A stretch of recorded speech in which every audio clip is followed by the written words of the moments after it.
નમસ્કાર મિત્રો, હું છું યોગેશ બારિયા. આપ જોઈ રહ્યા છો આપનું છોટાઉદેપુર. સમાચારમાં વાત કરીશું નસવાડી કવાટ મેઇન રોડ પર આવેલ કંડવા ગામ નજીક આજે સાંજના સમયે કોલસા ભરેલી એક ટ્રકમાં અચાનક આગ લાગી ગઈ હતી. ટ્રક રોડના મધ્ય ભાગમાં હોવાના કારણે થોડા સમય માટે ટ્રાફિક વ્યવસ્થા પણ ખોરવાઈ ગઈ હતી.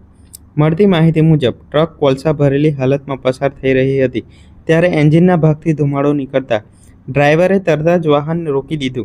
થોડી જ ક્ષણોમાં આખી ટ્રક આગની ઝપેટમાં આવી ગઈ.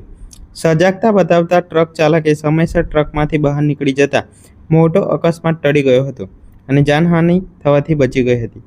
સ્થળ પર આસપાસના લોકોએ દોડી જઈ હેન્ડપંપથી પાણી ઉલેચી આગ ઓલવવાનો પ્રયાસ કર્યો હતો.